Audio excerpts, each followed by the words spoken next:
So hi guys, thanks so much for joining in, and I hope that your weekend began well. It's really a great pleasure to have us all here today, and I'm sure that the rest of us will keep joining as we continue. But due to time, I think we'll just start now.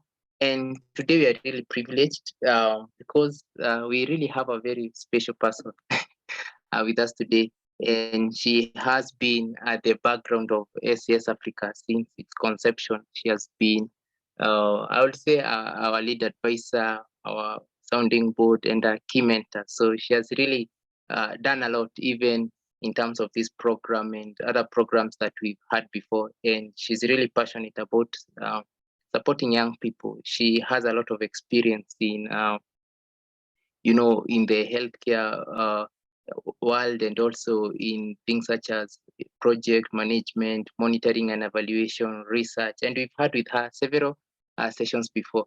And she's really supporting us in terms of developing phase 2. And I remember I shared a workbook, and I'm sure we've looked at the workbook. So maybe in the course of the discussion as we go on, in case you have a question or you've looked at it and you require something, just feel free to ask.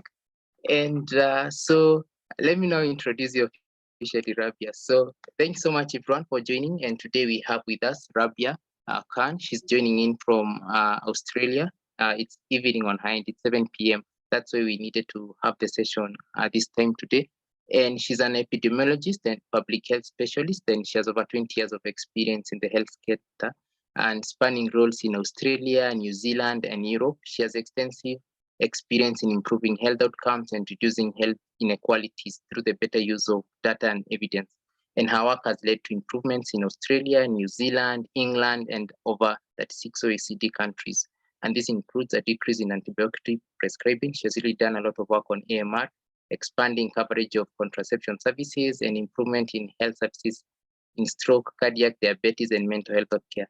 She has most recently been involved in the public health response to the COVID-19 pandemic in New South Wales. I still remember those days. She was really busy trying to keep cases at zero. She led the team at New South Wales during the COVID-19 pandemic, which was really amazing. And she helps do more good, make better decisions, and to increase the impact through meaningful change. She also develops and delivers ranges of workshops for the government and nonprofits to help create meaningful change.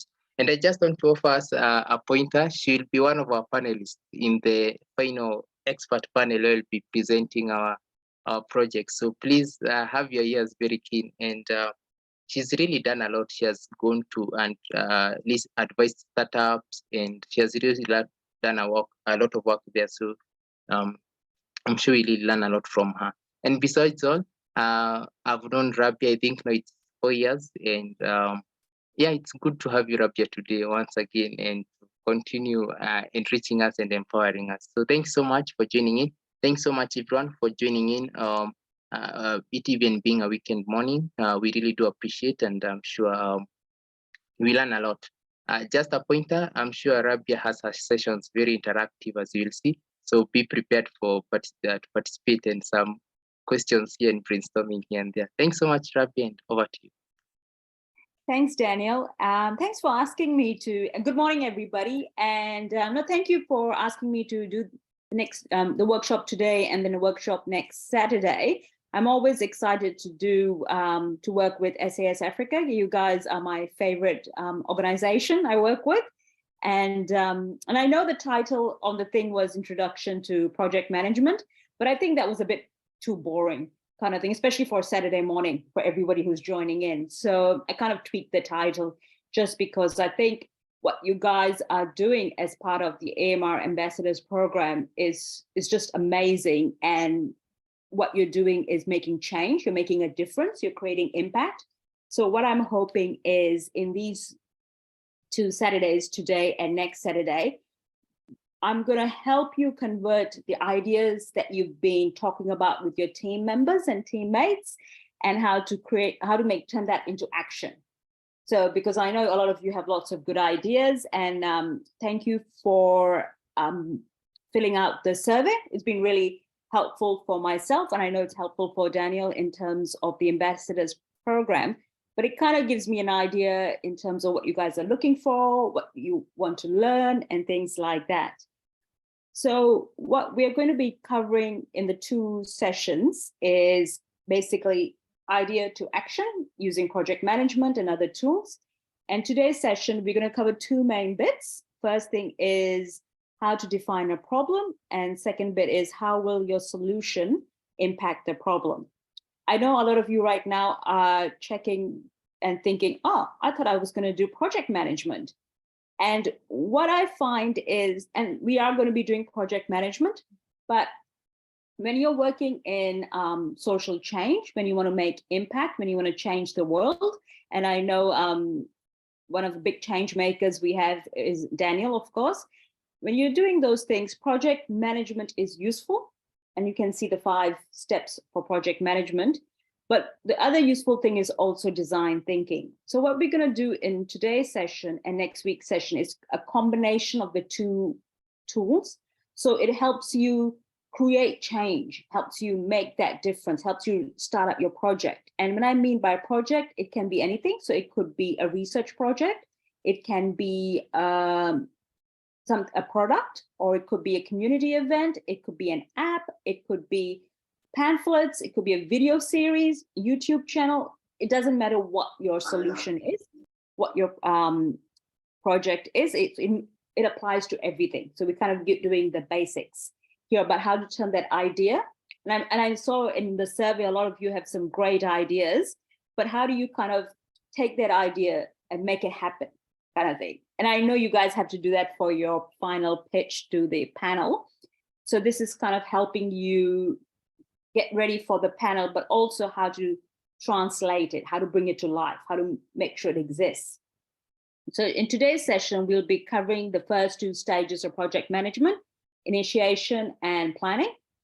And we'll also be kind of covering the first 2.5 stages of design thinking. And I think if you Google these 2 things, you can find more about it, kind of thing. So there's a lot of information.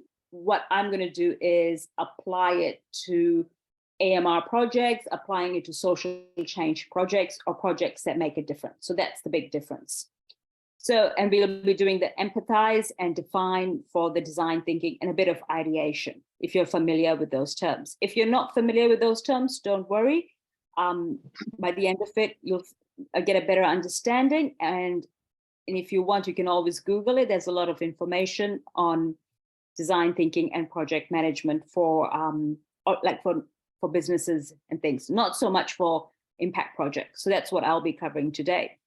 So as Daniel said, this is going to be a really interactive session. So we're going to start in terms right now.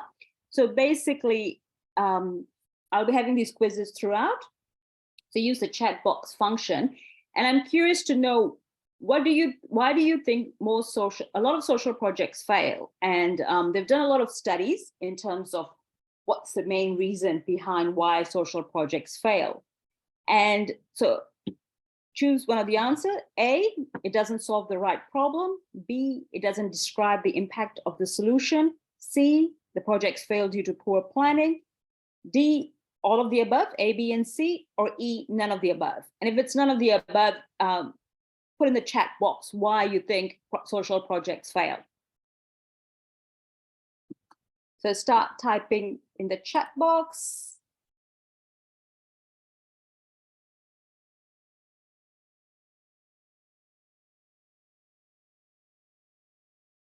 Yep. Good point, goodness. Poor planning. Yeah, so it looks like it looks like you guys know the answer and you're correct.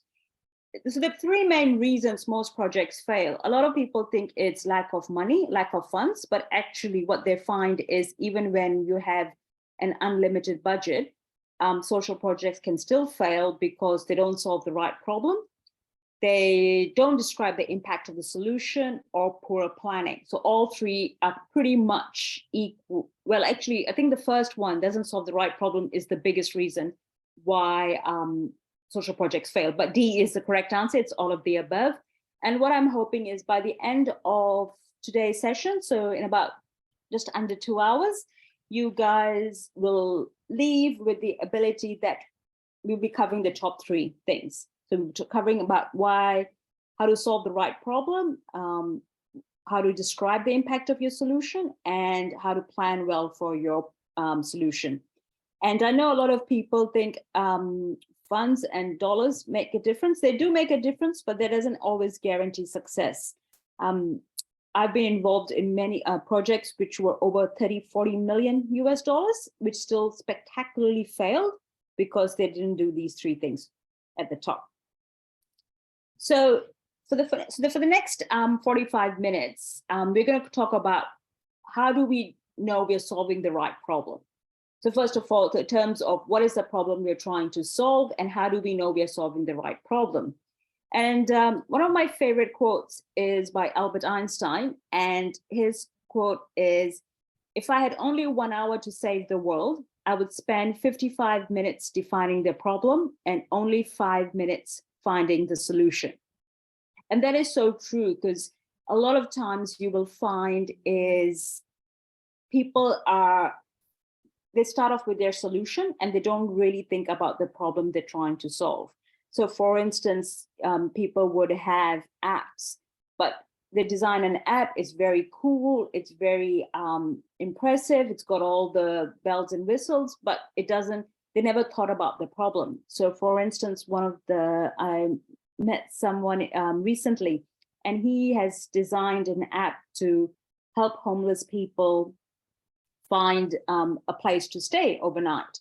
But the main issue was he designed the app very cool, very had all the features and stuff. But what he found was most homeless people don't have a smartphone. They don't have a smartphone. They don't have data to download apps. And so he had very good, so he didn't really solve the problem of what the homeless people needed. He just designed a very fancy app that nobody uses. So that's quite important to keep in mind. So, and I think we've got, so another pop quiz here. So which of the following is a good problem statement? So A, we can't find any users to test our new app for people experiencing poverty. B, our clients are missing their employment counseling appointments. C, our community needs a swimming pool because it does not have one. Or D, 95% of the clients in a community health clinic tell us they have not seen a dentist in at least 5 years. So again, in the chat box, is it A, B, C, or D?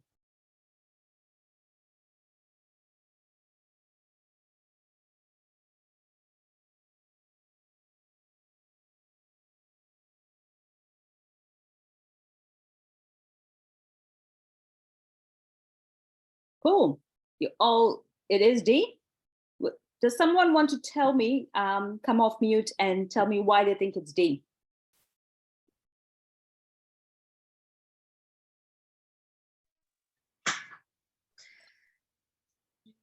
Okay.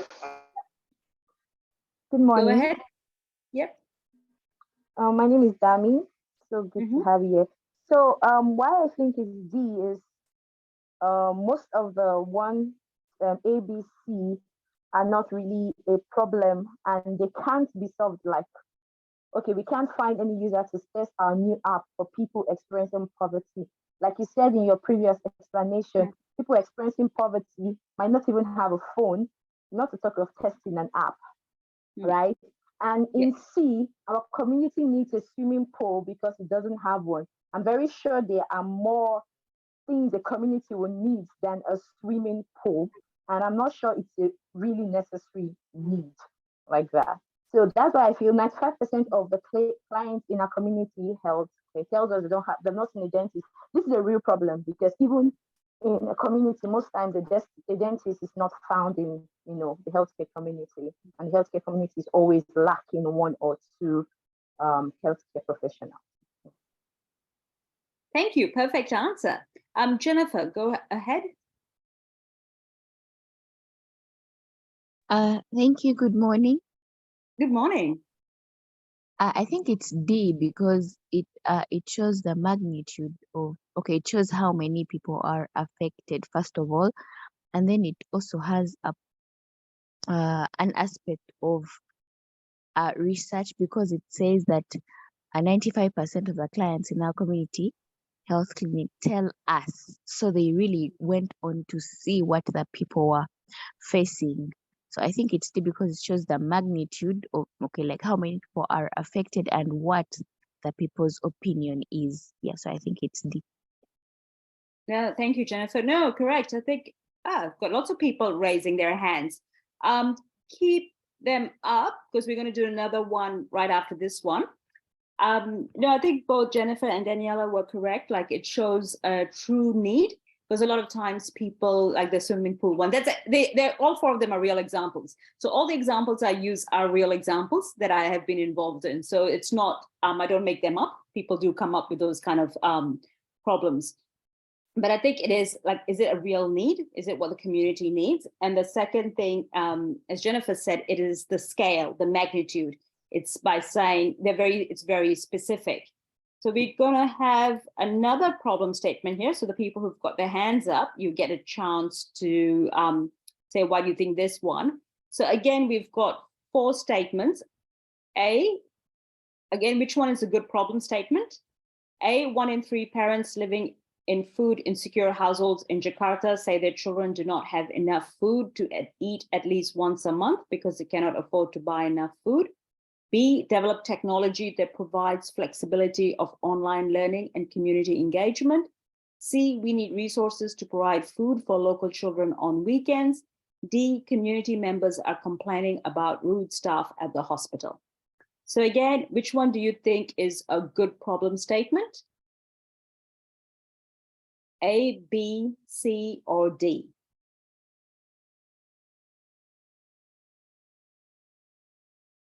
Yep, you got A's, yes. And for the people who had their hands raised, I will get Idris. Why do you agree that it's A? Yeah, I do agree it's A. Am I audible, first of all? Yes, you are audible. Yep. Yeah, thanks for being here. So first, I think the A is like, it defines the problem. It defines those who are having the problems, like they are what they said. Like they actually said that like this one in they went to people and they asked them. So it's not just an arbitrary problem. What they assume that they need, it's not assumed on their behalf. So the second one is develop. The second one, I think it's more like on assumption, because have they asked the users? Are they interested in that in the solution? It's not yet. They've not been asked. So you can't just like not involve the users of your solutions while designing a solution. So I think that one is missing for the second one. For the third one, well, okay. Third one, well, it's not really defined. I can't like spot the fault, but I don't think it's really defined. And the last one, I basically feel they are all missing something, but the first one has everything I think in its. No, thanks, Idris. No, that's correct. You've gone through them. Thank you for going through them in detail. And I think the first one is very specific. It's got numbers like the last one, and as you said, it goes into a bit more detail. I think with all 4 again are real examples. And like with B, I always think having a solution in the problem is always an issue.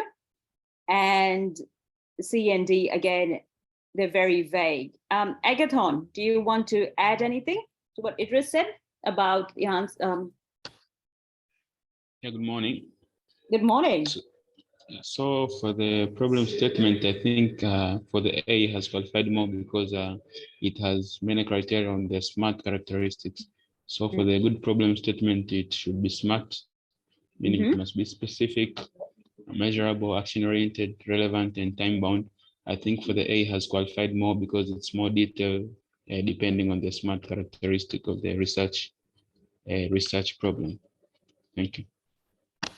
Thanks, Agathon. That is perfect. Yeah. So, and that's one of the things that's really important is to assume a lot of you know what the SMART characteristics are. So that is for when you're setting goals. So you have SMART in terms of specific, S, M is measurable, A is achievable, R is realistic, and T has time. So that's a good way to also assess problem statements. So this is like a cheat sheet. And I think with your workbooks, I'm pretty sure you all have a slightly different version of it to help you as you're designing your solutions or your projects, is to think of how to develop a good problem statement in terms of what is the problem we're trying to solve.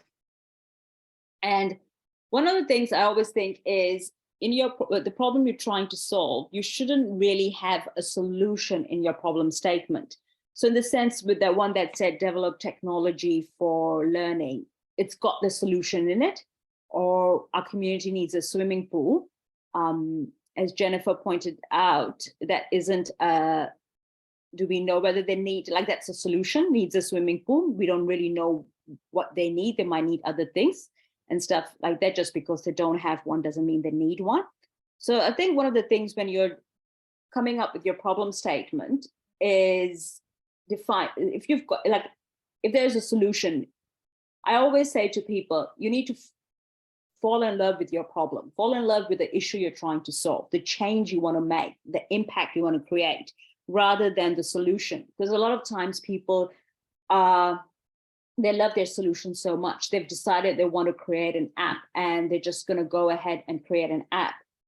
And they don't really think that the app may not be the right solution. So anytime someone says, when you ask them, what's the problem you're trying to solve? And they go, oh, I'm developing this cool app. You know, they're not, you have to say to them, no, what will it solve? So that's the first thing to always look at when you're looking at problem statements is there a solution in it? The second thing I say is the problem specific?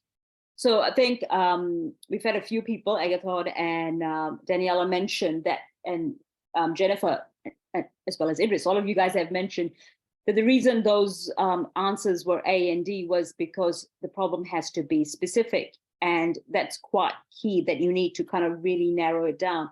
But sometimes people might have problems where they say, I want to end poverty for all. I mean, that seems to be usually quite a popular problem to solve. And if you think about it, it's not specific enough and it's very difficult to solve because you need to kind of narrow it down. So is the problem specific? So when you're thinking of your own project and the problem you're trying to solve as a team, get down to really, really specific on your problems in terms of like narrow it down to the point where you can write the kind of statements I showed earlier. The other one is, what is the scale of the problem? So I think Jennifer, you mentioned in the 1 in 3 households in Jakarta, it's about the scale, it's about the magnitude, it's about how big is this problem. So you want to look at the scale of the problem. And a lot of times, this is where in project management, in that initiation phase, you really need to think of what is our scope, what is the scale of the problem kind of thing. So it's a bit like, are we interested in just our community, our town, our city, our region, our country, or our continent kind of thing? So where you want to act at that scale, because a lot of times, especially with one of the key things you'll learn in project and here in project management is what's called scope creep. So people might start off really small, but then they people say, oh, let's add this and let's add that. And if it for projects just aimed at young mothers, oh, let's do all mothers. Oh, let's do mothers and fathers. Oh, let's do people who don't have children as well. So it's that scope creep. So you want to kind of be really clear on the scale of the problem, and that can be, the scale can be the area. So city, town, neighborhood, community. It can be the people.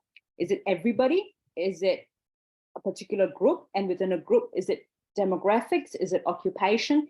So for instance, if you were doing an AMR program, you could go all young people in the whole world from 12 to 25.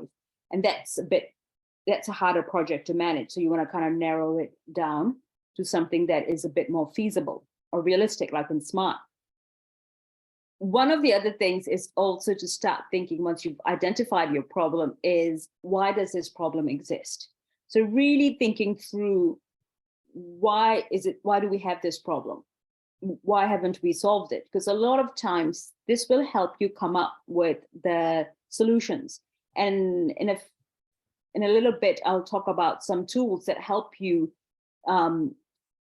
uncover why does this problem exist. So that's a kind of a very key thing. The other thing is, once you know why, so the causes of the problem, and a lot of times it's also about why does solving this problem matter? Why should we solve this problem? And one of the things, it's the reason you want to do this is there's quite a few reasons. One of the main reasons is when you're staying up late at night and you're doing the work, or you're doing and you've got lots of failures, sometimes looking at why solving this problem matter will give you that inspiration to keep going. So that's one of the things I think it's quite important, just from a personal point of view, because making change, doing projects, doing social projects, doing the kind of work you guys are doing as part of the AMR Ambassadors Program, you need to kind of think of why does solving this problem matter, to keep your energy, to keep your inspiration going. And the other reason, which is much more pragmatic, is this is how you get buy-in. So this is how you get buy-in from stakeholders, from funding parties, even from when you're doing pitches. And if you want funds and finances and resources, you need to be really good at saying, why does solving this problem matter? Because that's what's going to get people to be interested in it. So if you don't kind of give them the consequences of the problem, because a lot of people might just be like, just let it be, it'll solve itself. Or what's really going to, what does it matter? Why should we bother? Why should we give money? Things like that. Why should I give my time? And why should I give my energy? So things like that. So that's why it's also quite good to know why solving this problem matters, both for you and your team's sanity and to keep your inspiration, but also for talking to funders, talking to stakeholders, and talking to people. So if you want money and resources, sometimes this why does solving this problem matter in your statement will make a big difference. And lastly, who is affected by the problem? And this is who is impacted in terms of, and I'm going to give you a new tool that helps you answer that, who's affected by the problem. So we're back to our quiz. Now this is a tricky one because it's not A, B, C, D. I couldn't figure out how to do it. But this is a real, I've changed the name of the company because it's someone I'm working with. And so I've changed the name, H2Go. They're working on providing running water in every urban home. And I've given you, those 4 statements are from their problem statement. And what I would like you to do is just like in terms of, we've got 1 billion urban people around the world lack access to running water in their homes. Women and girls spend 200 million hours fetching water every day. 443 million school days are lost to illness. Other sources of water are up to 15 times more expensive than in-home supplies. So those are the 4 sentences that's in their problem statement. And as you can tell, with the problem statement, you want to have those things I just mentioned, but the 4 main things that's really good to have is, why does a problem exist? What's the specific problem? What's the scale of the problem? And why does it matter? So if you could match it and put it in the chat group, in the chat, that would be great. So you can, I think the best way to do could be A and the number. If that's, and you can just do 1 if you don't want to do all. So just choose one thing, and then we'll ask a few people to talk through it about what their choices are. So you could go like A1 or things like that.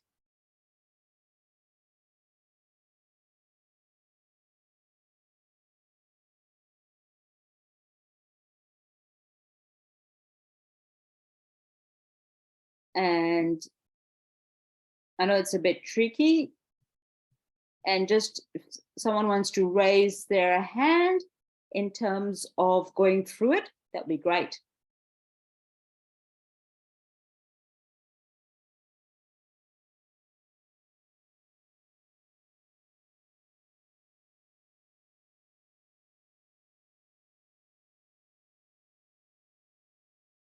Vitupa, sorry. I don't know how to pronounce your name properly. So if you could tell me how to pronounce your name, you've raised your hand. Yeah. That's okay. Mwitupa is an okay pronunciation. Sorry about that. You got all the syllables in there. Yeah. So I think that the specific problem is A. So I thought 2 was A. I thought the scale of the problem was C, so 3C, which I know I see that's pretty different from what most people are thinking. So I was trying to tell myself, like, don't be confused. And then oh sorry, I thought 4 was C, the why does it matter being C, and then why the problem exists was D. That was just how I had matched it up in my head. Yeah. I think it's pretty close. I think I've got Idris. Idris, do you agree? I did not get all she said. Like, I have to go over mine again because I lost her at the point. What do you think? So for me, I think the A is coming. The A is 2. Is the specific problem is A. Why I think D is why the problem exists. For C is why it matters. C is 4, and B is the scale of the problem. Yep, I think very similar to maybe Tapa kind of thing. Sorry about that. I think very similar. Yeah, very similar. So I think you guys have got it right, and it is quite tricky, isn't it, when you start looking at other people's responses. Oluchi, go ahead. Do you disagree? No, my background is kind of noisy, so it was difficult for me to hear. But I'll just go through what I said. For me, D is 1. That is other sources of water is why the problem exists. And A is 3. 1 billion urban people around the world. 1 billion urban people around the world lack access to. So it may be heard. Hello? Hello? Okay, thanks, Oluchi. And I think I've got some more responses. So it is a very tricky one. But what is quite good is it kind of gives you start thinking about your own problem. Abdul Ghaffar, go ahead.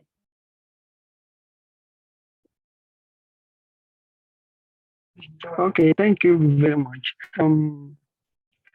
I will say the B goes to the specific problem, and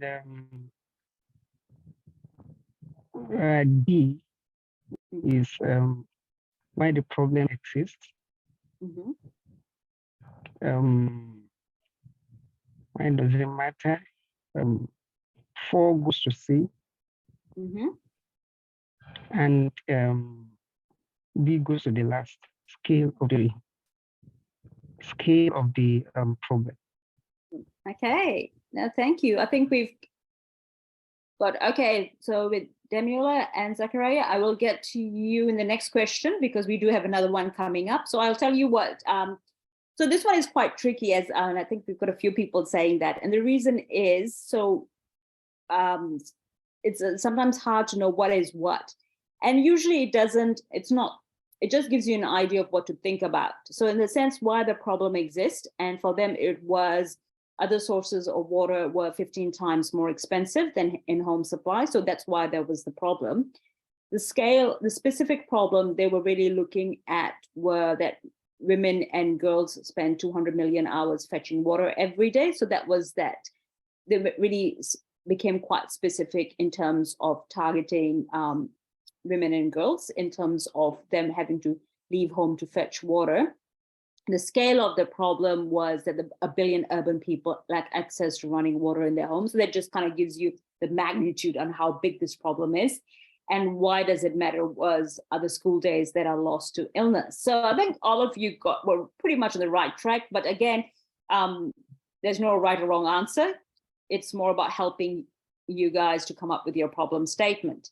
So I think, yeah, so that's that one.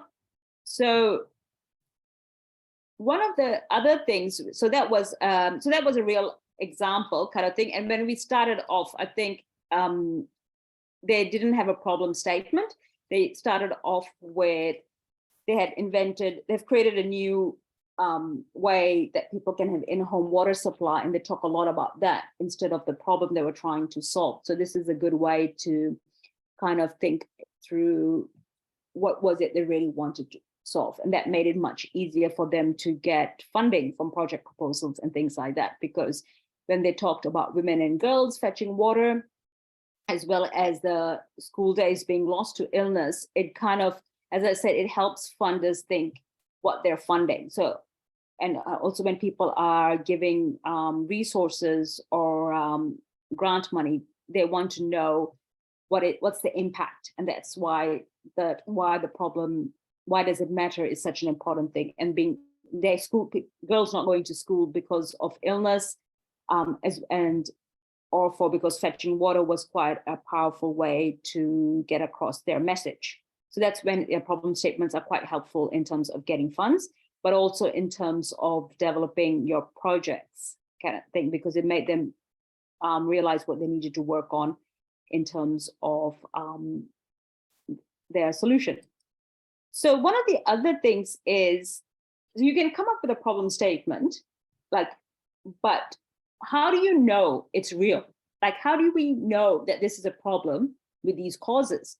Because a lot of times you see people, and again, I'll go back to the Act for the Homeless People. They were trying to solve the problem that homeless people didn't know where to get resources or where to get meals or how to engage with services, and they didn't have any evidence that a smartphone app was going to work. So how do we know this? How do we know that we can come up with a problem statement? Like, I mean, that is a real problem statement I've shown you, but how do we know that it exists? Because a lot of times people think, oh, I've seen people on the street, or I've seen children not washing their hands properly. So you see these things, but how do you know it's a problem? And I think that's where a lot of my work has been in the last 20 years, various things I've done is making sure that the problem statement is accurate or correct. So for instance, like you want to have good evidence or statistics to support all those sentences in your problem statement, those items. So what evidence can you find to make the case that the problem you're solving is real and it's important? So that's what you need to make sure you always have evidence and you have statistics to back that up. And it should also connect that and we'll be talking about that later in this workshop and also next week, is you should also have evidence that shows that your solution or your project will help address the problem. Because a lot of times, like the homeless app, there was no evidence to suggest that having an app was going to help address the problem of homelessness. And so, and if he had looked at his statistics or evidence, how many homeless people own a smartphone, he would have found that very few do. So again, you need to kind of look at the evidence. So if you make a statement, so when you're doing your worksheets, when you're working in your team and you have a statement, so for instance, if your statement is most pharmacists don't know antibiotics don't work on viruses, you kind of have to get the evidence for it, because you can't say, oh, that pharmacist I went to did not know that antibiotics don't work on viruses. You need to kind of look at, and a lot of times Google's your friend here sometimes. I know usually I don't say Google is your friend, but you can find a lot of that data, a lot of that statistics, a lot of that research in various documents, in various reports about what % of pharmacists, for instance, do not know that that antibiotics don't work on viruses. So that's just an example to kind of think of. You've come up with your problem statement, but then do you have any evidence or statistics to support that problem statement? And if you're thinking about doing a research project, this is where it's really useful when you create a problem statement, because you might find there is no evidence to support, or there's a lack of evidence. You can't find any, like you could be wondering about pharmacists in your region, for instance. And you can't find, no one's done a survey, no one's done a study, no one's done any research on it, then that gives you your research topic, that gives you a research idea. So this is quite a good way, like looking at your problem statement, and you guys have that worksheet, and then kind of thinking, can I find evidence? Can I find statistics to support my statement? So the scale of the problem, the size of the specific problem. So putting numbers in, kind of thing. So it's, you're not basing it on just assumptions. So one of the other things is, so I've been talking a lot so far about tools to help define problems. So how do we define problems?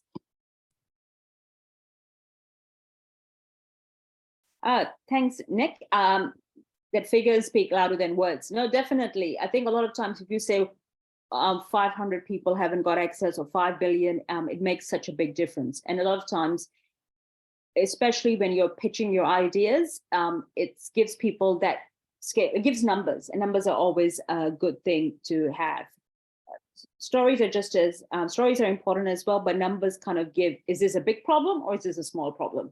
So no, thank you for that comment. It's really good. So before we move on to, I know I've been talking a lot about what makes a good problem statement, or what do we need to have in our problem definition, including the evidence. And so now we're going to talk more about, I'm going to give you some tools to help you work out, how do you find these answers? How do you figure it out? Does anyone have any questions before I move to this, looking at 3 different tools? You can just pop it in the chat box if you've got any questions. Okay, so I will move to the next bit. And so these are the 3 tools. I mean, there are lots and lots of tools. So a lot of tools are in the design thinking. Design thinking helps, has a lot of tools.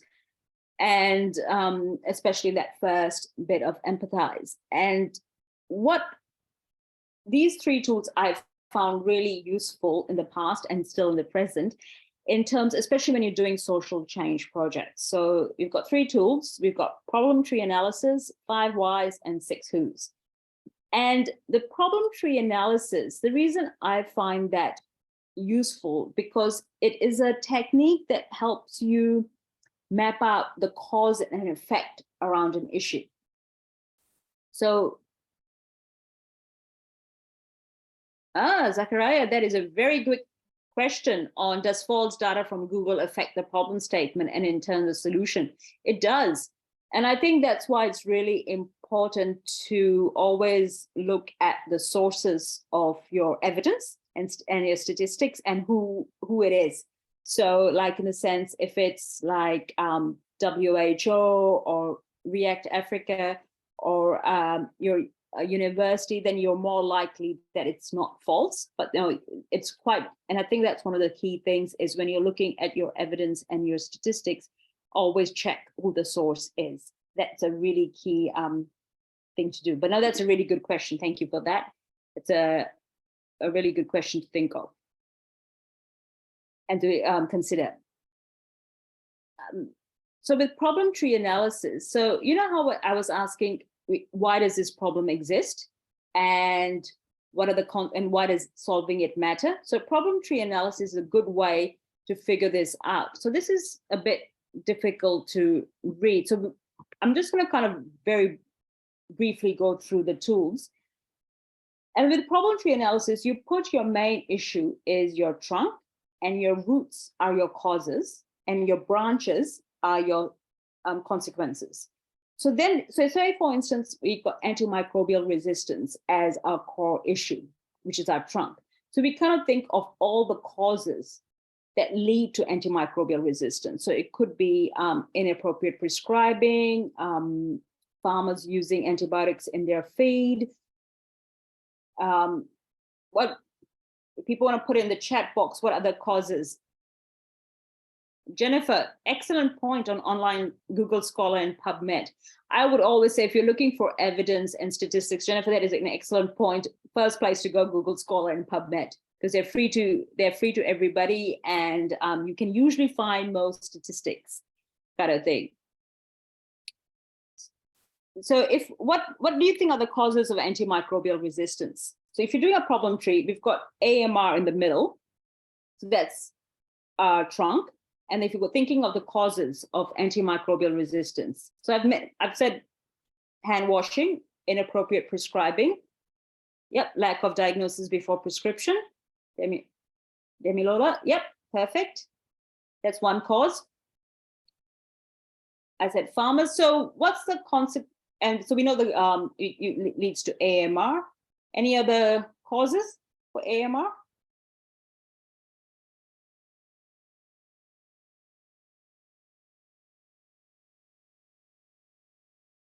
That's okay. Then let's inappropriate patient-doctor communication regarding antibiotics. Yep, self-prescription. Very good point, Idris. Sharing antibiotics. Ooh. Thanks, Mohammed. Yeah, incomplete dose. Yep. Indiscriminate use among farmers. Idris. Yep. Overuse and underuse. Perfect. Over-the-counter usage, overdose. Yep. Yep. These are all great causes. So if you're developing your problem tree, these will all be your roots, and you kind of have them in each of these little post-it notes or little boxes. And what you want to know, so these are the causes, is then you kind of think of, out of these causes, where do we as a team want to develop our solution? So that's when you so you've got all these causes. So for instance, if, let's see, whose example should we use? Idris's example of indiscriminate antibiotics use among farmers. So then you kind of think, okay, that's the cause we want to work on in our team or in our project. So it's whatever project you're kind of doing. So this is for this particular AMR ambassadors, but even in other projects, you can start thinking about, okay, that's the problem. That's a specific problem we want to look at, and it's a cause to AMR. The other thing, the branches of your problem tree are the consequences of AMR. So what happens? Why does this problem matter? Why does AMR matter? And I know you guys have had a lot of talks kind of thing over the past few months about why solving AMR matters. Yep, Agathon, increase of health expenditures and death. Yep, that's definitely a serious consequence. And think of that in terms of when you're developing your problem statements, but also your when you're feeling like you don't want to work on this project anymore, kind of thing, or your is that it does what you do will have an impact on health expenditure, on death. Any other consequences? Prevent further push into poverty, especially in LMIC, ineffectiveness of antimicrobials. Yep, yep.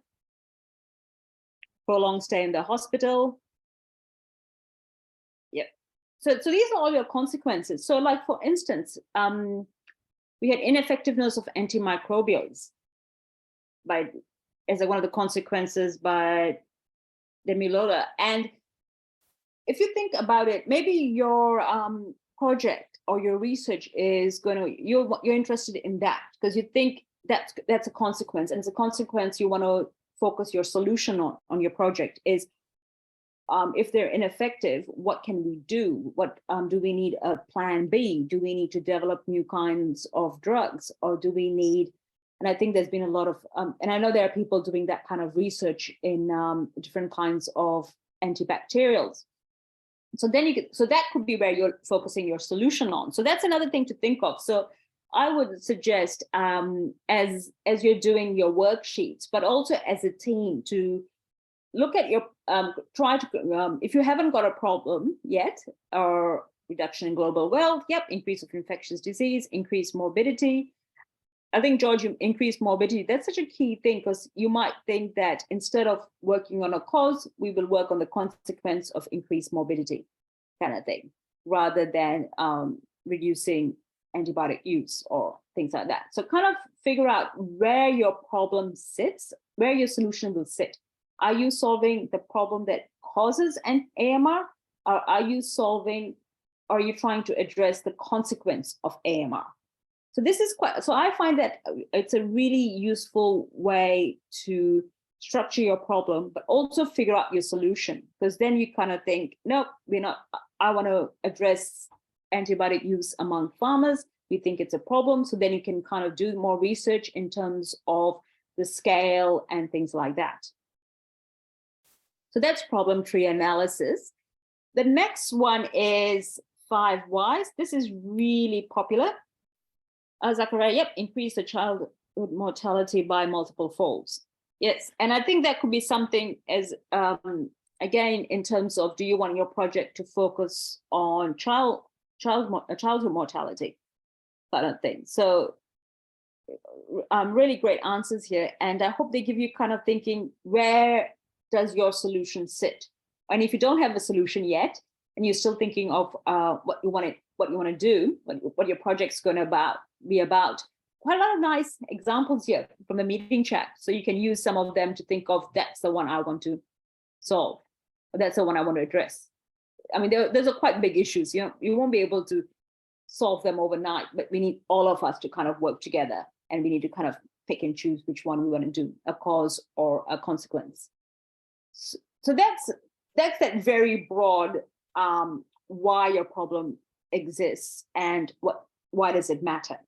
Now we're getting to that more specificness of the problem. So for instance, the technique to use here is the 5 whys.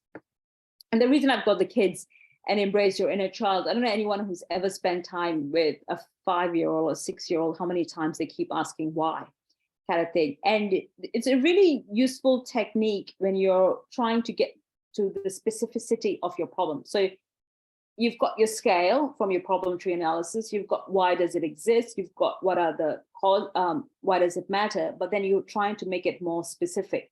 And using 5 whys is a really good way of trying to get really specific problem, but a lot of times it also helps you find the kind of solution you need. Because a lot of times that's the tricky bit, is coming up with a solution. And so that's where, and so this is one of the 5 whys I used, I've done in the past. And one of the big problem here was we were finding that our staff were spending almost 20% longer with patients over, in this case, it was 2 months. And we couldn't, and all the appointments being backed up in the clinic, and everybody was running late, people were cranky and things like that. And I think the first issue was, as you guys know, most people just, I think the clinic said, oh, we need more money because they're spending longer time. We need more money to get more staff and things like that. So the first why question was, why are our staff spending 20% longer with patients? And you kind of dig deep and wanted to know what's different, like why all of a sudden in the last 2 months they're spending more time. And once we asked a few staff members, and they said, this was around the COVID vaccine, and it was one of the clinics, and they were saying that they were handling more questions from patients relating to the new vaccine. So I think this was like the 3rd or 4th dose. So that was the first. So we asked them, why are you spending? And they said, oh, we think it's because of related to the new vaccine. So that's when the second why happened, is we want to know, why do patients have more questions about the new vaccine? So did some research, figured out that the new vaccine information, it didn't come with information in all the languages that the clinic was seeing. And also that it was the patient information was really hard to read, and it was quite difficult to understand. It was very technical kind of thing. So then why did it not come with the information? Why did it not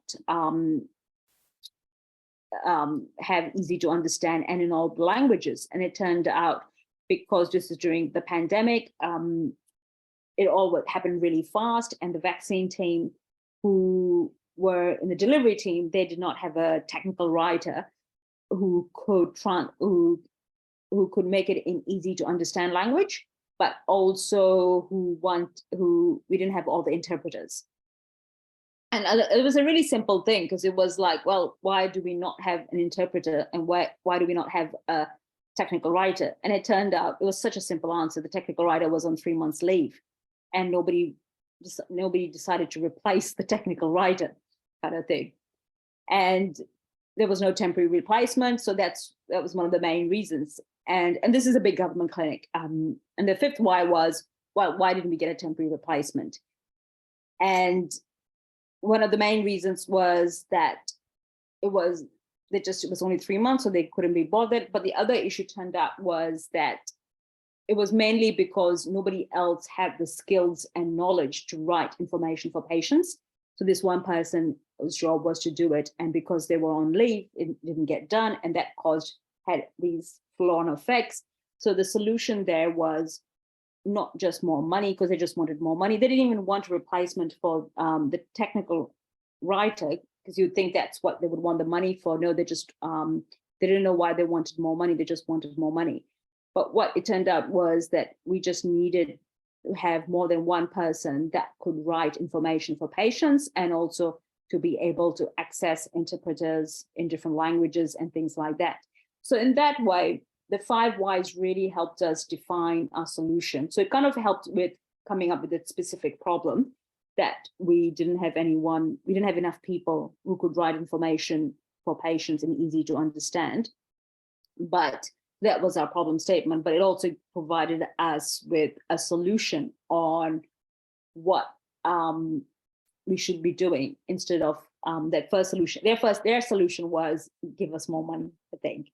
That was their first solution. And it turned out what they needed was more training, and someone from another clinic can help write information for patients. So that is the 5 whys. Before I move on to the third tool, does anybody have any questions or any comments? So either put in the chat box, or you can raise your hand.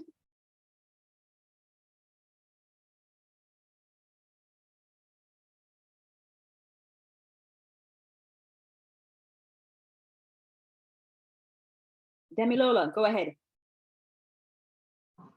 All right, thank you so much, Ma. Am I audible? Yes, you are.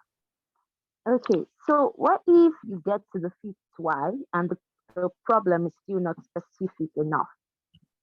What do you do then?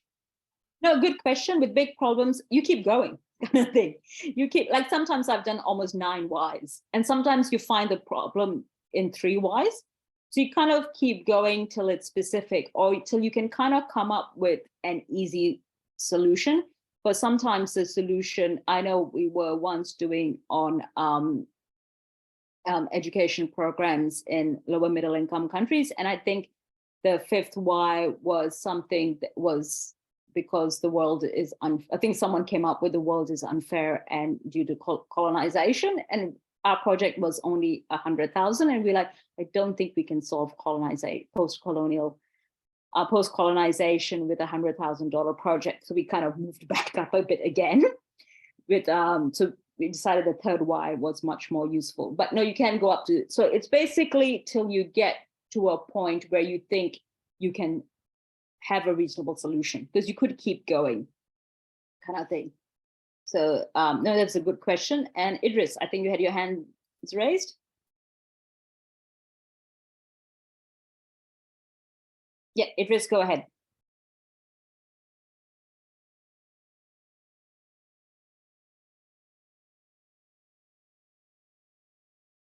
I don't think we can hear you, Idris. You're still there? I'll answer a few of the questions in the chat box till Idris gets its mic on. So how do you come up with the 5? Oh, go ahead, Idris. Okay, so basically for me, it's just an observation actually. Yeah. So for me, like project management has been a very vague concept. It's not really defined for me. There was this project I worked with a couple of classmates. It was on a tech project. So I was their project manager.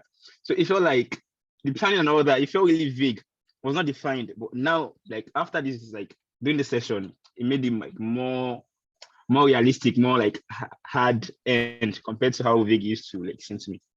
Just want to say that. Okay, no, thanks. I'm glad it helped. Yeah, no, it is quite, when you think of AMR, it is this huge problem. So that's why the problem tree analysis is a good way to make it a bit more narrower, which are you working on a cause or consequence? And then the 5 whys makes it even more specific. And Jennifer, how do you come up with the 5 whys? I think is looking at your problem. So let's say we use the problem of inappropriate antibiotic use among farmers. So we could start with that. And our first why would be, why are farmers not, why are farmers using antibiotics in their what do you call, in their feed, for instance. So that's your first why. And then, maybe it turns out that it's because they get better yield. So then you kind of like, okay, why are they not getting a better yield without using antibiotics, if that's the reason? So that's how you kind of, so your answer to your why is your question for your second why. That makes sense. So you kind of just flip it. So you start with your problem kind of thing. And I would say when you're starting with your 5 why problem, like in this sense, I just used, it was quite broad, inappropriate antibiotic use by farmers. You might want to get narrower. So you might have looked on PubMed or Google Scholar, and you find it's only chicken farmers that they use the most inappropriate antibiotics among all the farmers. You want to know why is it chicken farmers? And then then you kind of get the evidence to figure out why chicken farmers use antibiotics. And then it turns out if it's yield, okay, why can't they get that same yield without antibiotics? And it could be because they don't get, the other options are too expensive. So then you kind of like, okay, so why are they too expensive? So you kind of use that, if that makes sense, in going across the 5 whys. Are those 5 problems the same, or it depends on the problem? It depends on the problem. So I think it's, so you kind of start with a problem statement, and I would usually make it as specific as you can, and then start going through, okay, first why does this problem exist? And then, and whatever the answer to that is, so why does that exist? And why does that exist? And then you can kind of, till you get to a point where the solution is a bit easier to understand kind of thing. And with like the farmers' antibiotic use, maybe you get at a point where it's, the answer could be because farmers don't realize there are cheaper alternatives to using antibiotics. So that gives you an idea for your solution is how do we, and maybe there aren't any cheaper, I don't know much about farming, so agriculture, and maybe there aren't any cheaper options. But if, for example, there are cheaper options, if you find out they don't know about it, then maybe your solution, your project is about how do we let farmers know? How do we create that awareness? How do we increase the knowledge of farmers about these cheaper alternatives? Or if one of your why responses is there are no cheap alternatives to the yield, or what do you call the size of the chickens and things like that, then maybe your research, maybe you're thinking, okay, do I want to do a research project instead of looking into what could be the alternatives for antibiotics? And if you're feeling really, if you're feeling like really inspired, maybe then you could think, oh, maybe we can design a product, a cheaper alternative to antibiotics. Maybe we can create. So for those of you in the more in agricultural science or in the medical lab science, maybe that's what you might think, okay, because there are no cheap alternatives, maybe that's where our solution should be. Maybe we need to do research if there are cheaper alternatives, or maybe we need to develop a cheap alternative. Or what did people do before antibiotics? Or what other solutions we could use, or what do other countries use, or what's like things like that. So I hope that makes it a bit clearer. And a lot of this, it comes with practice. And it definitely comes with practice using the 5 whys. I've been doing it for over 20 years, and sometimes I do get stuck as well.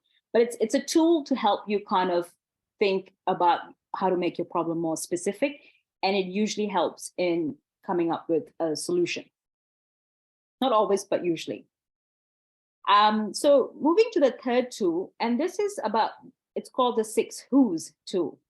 And it's about understanding, so it's that question, the problem statement of who is affected.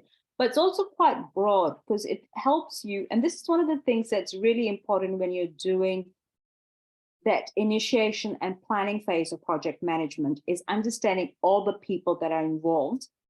And it helps you frame the problem from the point of view from all the other people, not just your team or another problem within Avasi, not just your team or your organization. Sometimes it kind of helps you think of, okay, who do I need to work with? Who do I need to help? Who can help me? Things like that. So it's a 6 who's, and what it does is basically, it's a little tool that you can, and it's really useful to do it as a team. I find it, so say you've got a problem. So you got your problem from 5 whys, or your problem from, let's use the inappropriate antibiotic use among chicken farmers. So who experiences the problem? So the chicken farmer might say, well, I don't really experience the problem because I don't really care, kind of thing, whether it leads to AMR, but they're the ones who we need to change their behavior. So they do experience a problem in one way, but they may not think that they experience a problem. So you want to kind of be really clear about, okay, the behavior we want to change is chicken farmers in this case. Who are they? What kind of chicken farmers? Where are they? Things like that. So you want to get really specific. Are they young chicken farmers or old chicken farmers? Are they in a particular region? Is it a particular climate or soil, like land type? So they need to use more antibiotics because it gets really hot, or they don't have a clean water supply.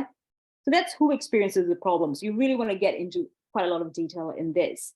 The second who is who doesn't have this problem. So a lot of times we kind of look at the people whose behavior we want to change, or who's experiencing the problem, who's impacted by the problem, but we don't look at who doesn't have the problem. So it could be that you might find that if you go through the literature of all farmers, that maybe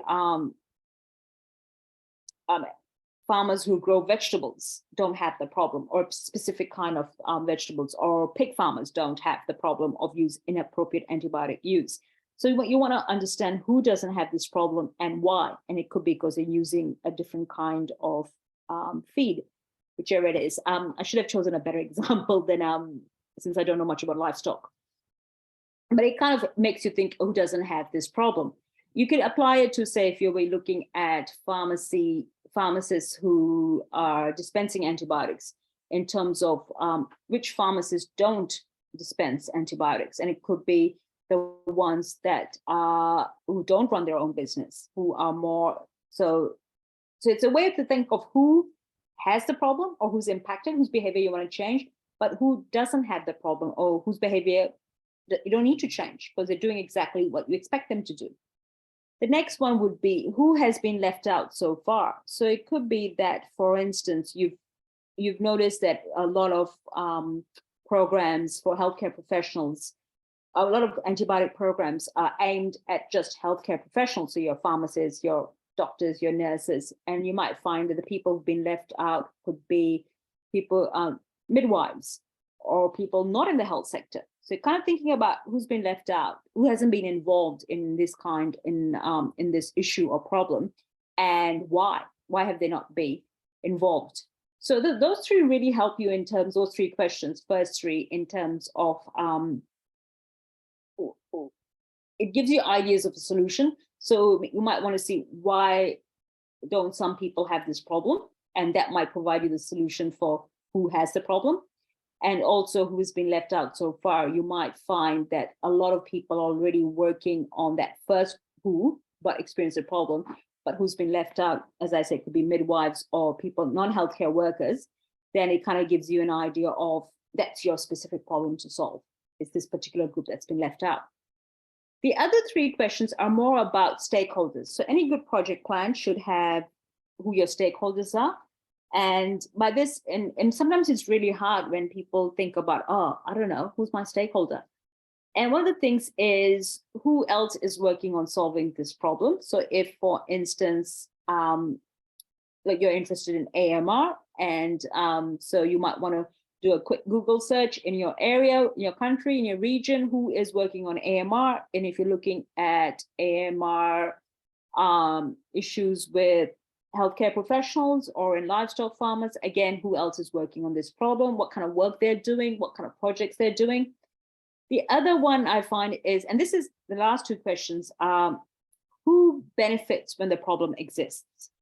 And that's quite a tricky one, because a lot of times you kind of thinking, well, we want to solve AMR. No one's going to benefit if it exists, but there might be people who benefit in the short term. So for instance, companies who provide antibiotics to farmers, or and maybe like even the farmers benefit, and maybe we as consumers benefit when farmers use antibiotics, because it means we have cheaper chickens, and because that's one of the issues in here in Australia, that it means that chickens are cheaper, eggs are cheaper. So the consumers benefit with that problem existing, because it means we get cheaper chickens and eggs.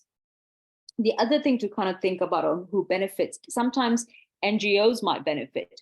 So I remember, I think it was last, and I think I talked about it in our last year's workshop as well, that I was working with quite a few different charities and NGOs that work with homeless people. And a lot of them were like, oh, we don't want them to not be homeless. We want to help the homeless people, but we don't want to stop them from being homeless, because we get paid by the number of homeless people we interact with or we serve. So if there are less homeless people, then we'll get less funding, kind of thing.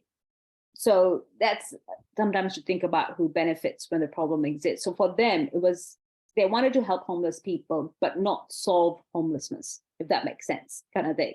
So always think of who benefits when the problem exists, because they could be, you need to then have a strategy in your project plan and how you're going to deal with them if you need to, and just having and being aware of who they are. And the last who is who benefits if the problem is solved. And again, it could be like our farmer who uses antibiotics for chickens.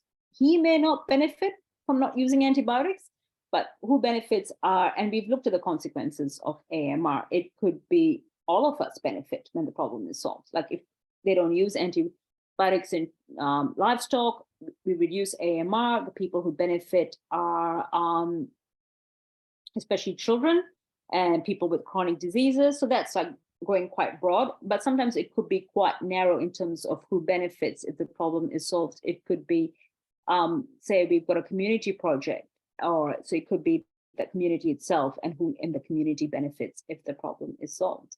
So that's the 6 who's. Any questions? So you can either raise your hand or use the chat box.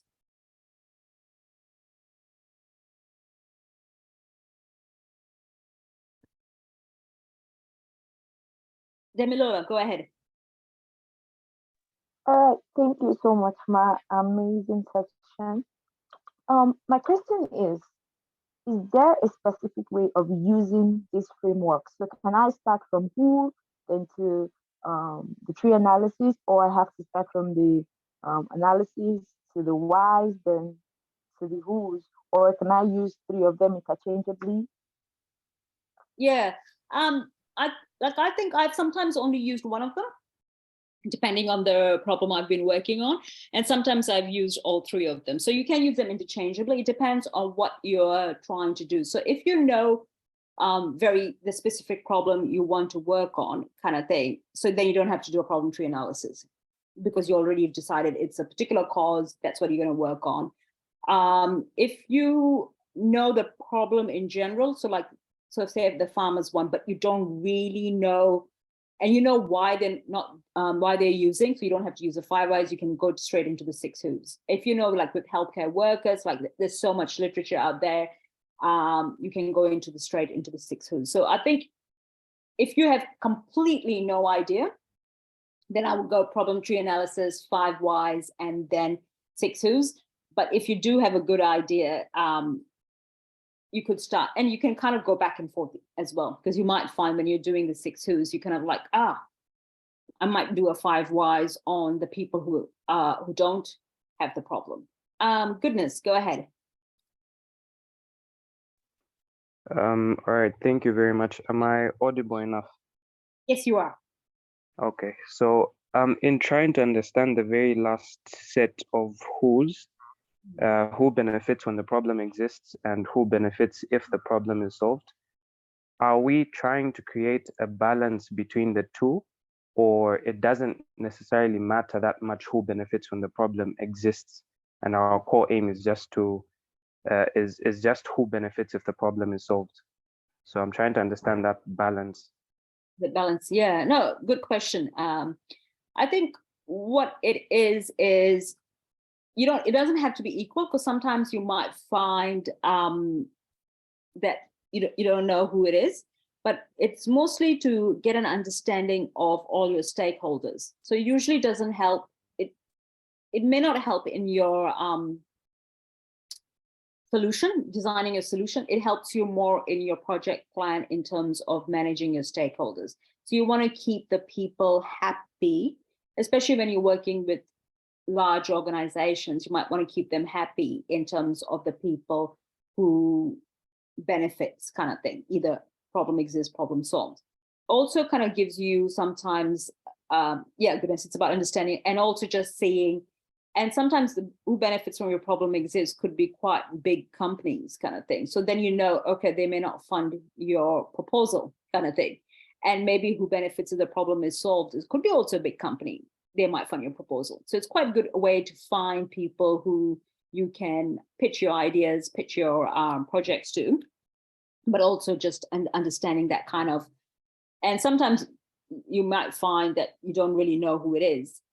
And you might find once when you start pitching to people, then you find out who benefits when the problem exists, or when you start talking to people. So for instance, with the homeless charities, I only realized when I started doing some interviews with the various NGOs about about homelessness.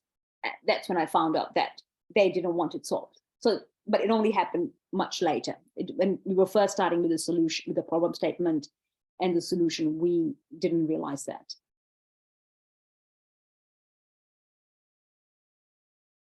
So Abdul Ghaffar, looking at those who benefit from the problem, don't you think that could cause an individual going back on the solving the problem, saying solving?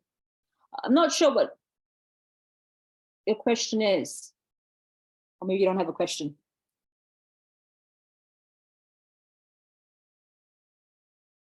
Okay, I think Damilola, you Rabia? Yeah. Maybe Abdul Ghaffar could maybe unmute if you're able to Abdul Ghaffar, so that maybe we get the question. Yeah. Abdul Ghaffar, do you want to say what your question is?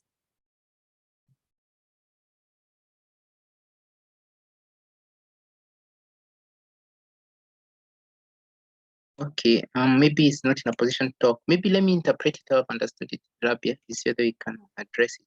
I think he's saying when you look at who benefits from the problem, like if you feel it can maybe repulse the person who wanted to saying that solving the problem. Case example, for example, for the homelessness, how you then found out that yes, they really want to solve, the homelessness, but not have a long-term solution, an overhaul solution that kind of eliminates the whole homelessness, because they still want to exist there. So I think he's trying to, does that hinder the enthusiasm with which you do your work and the genuineness for your work? Because if you are then working on homelessness and you don't want it to completely end, I think that's where projects have a timeline. So you do this, finish, go to the next.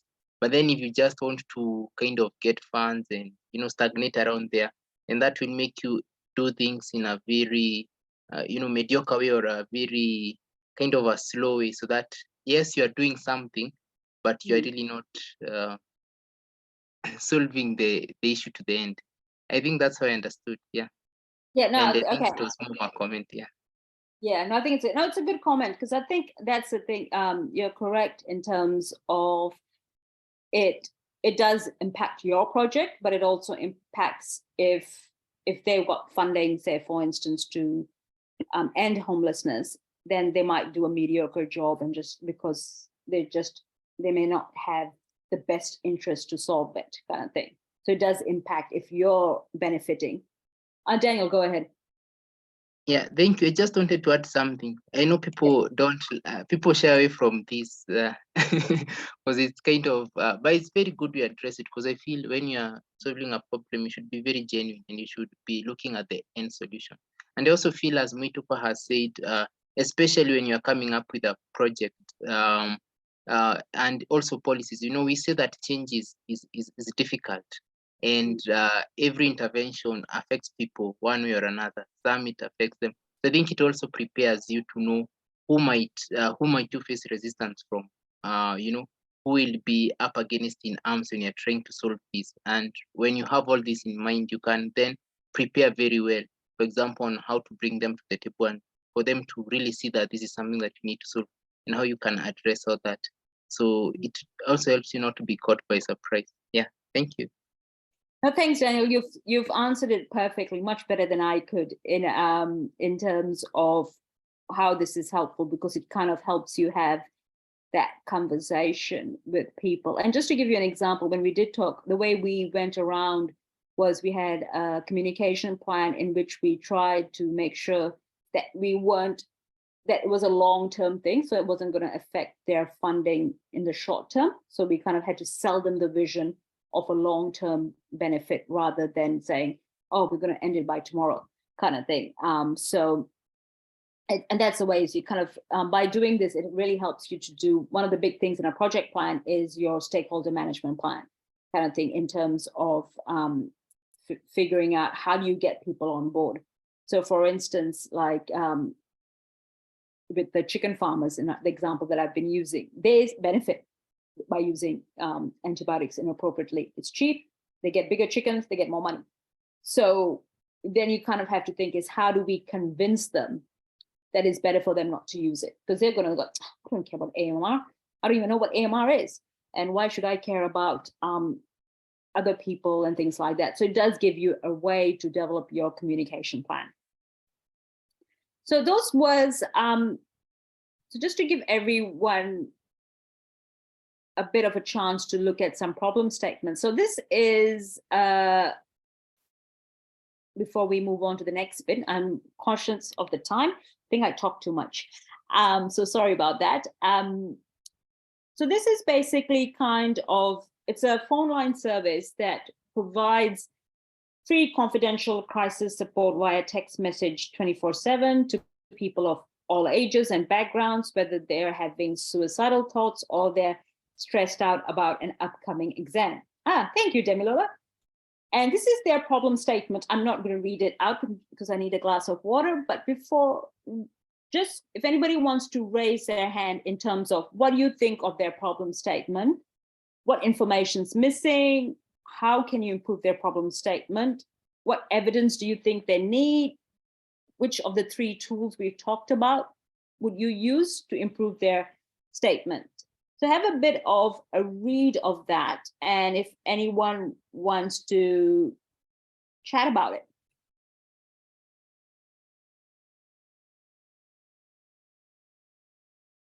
Thank you, Rabia. Maybe I can read it on my end if you don't mind. Can read it? Yeah. Okay. Yeah. So I'll just read it for us, guys. So so we have this phone line company. Imagine your telecoms back at home, which provides free confidential crisis support via text message.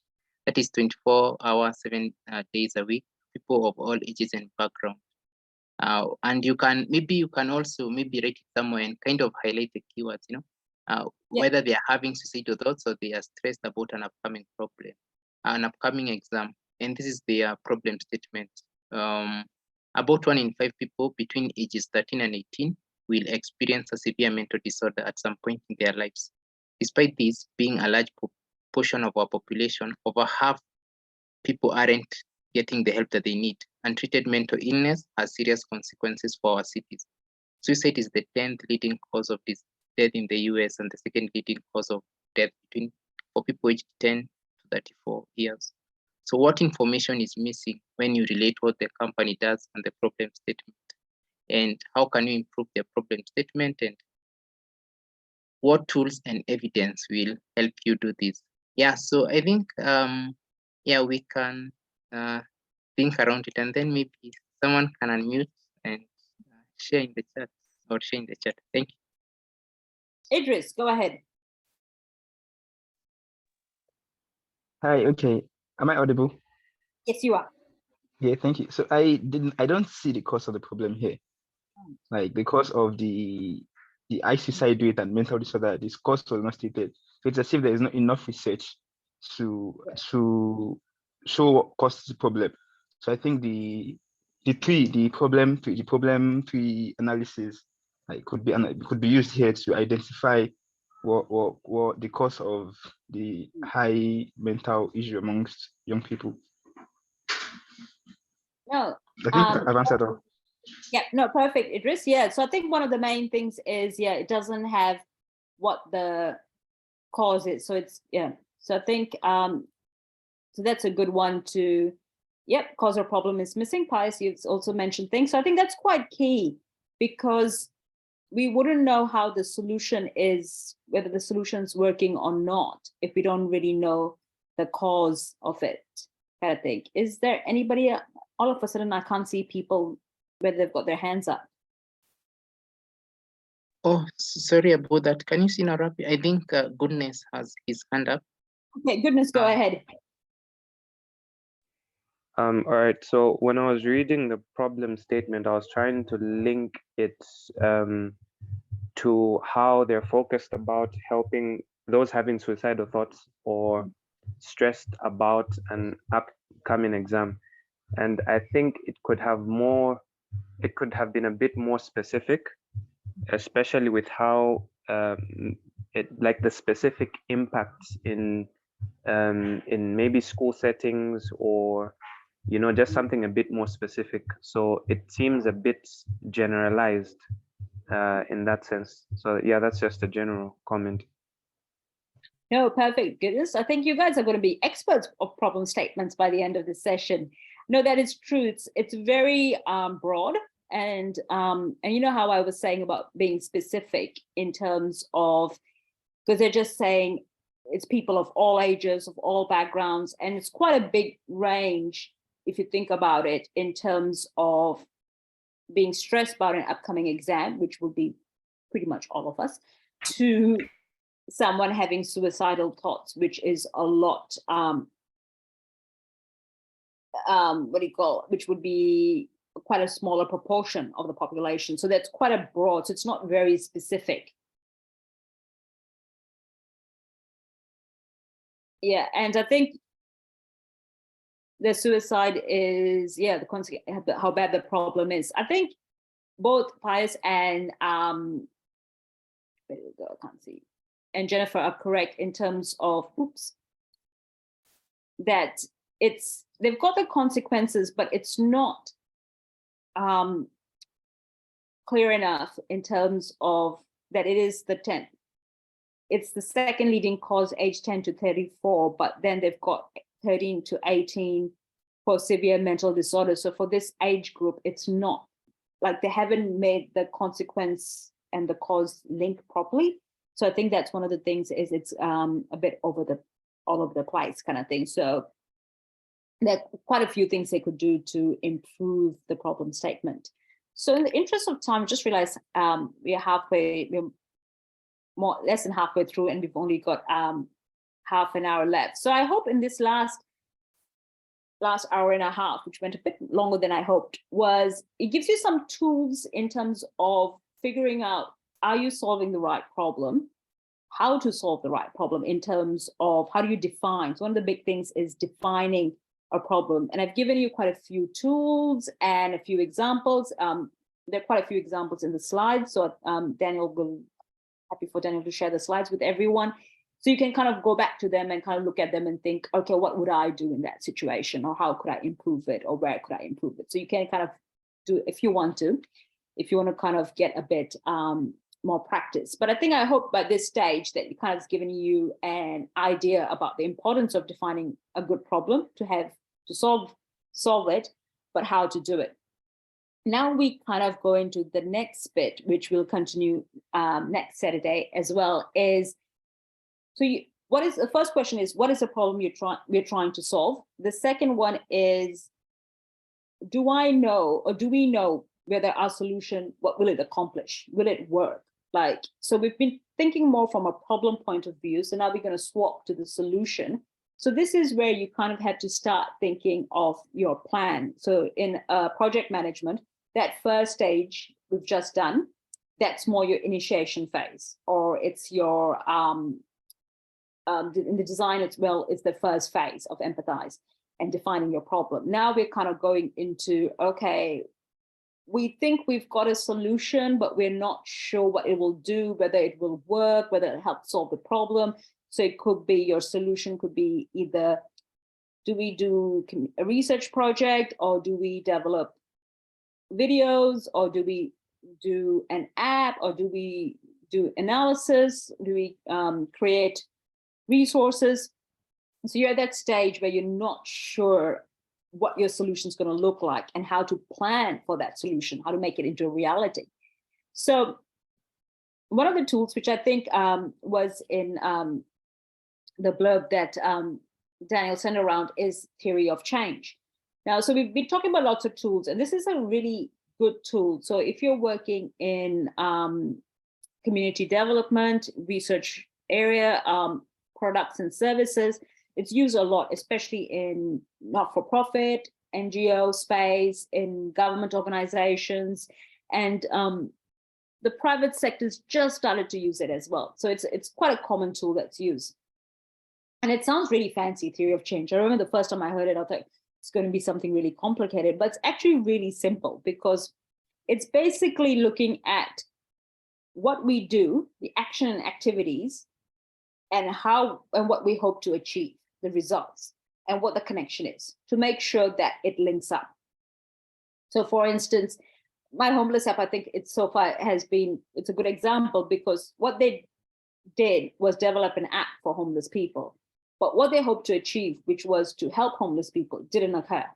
And one of the reasons was because they didn't define their problem. But the second reason was they didn't look at their theory of change. So if they had used theory of change, it might have saved them from developing an app that nobody uses. So that's a theory of change, that what we do to what we hope to achieve. I'll go in a bit more detail now. So this slide is in your workbook. And what it does is it kind of explains the theory of change. So there are three.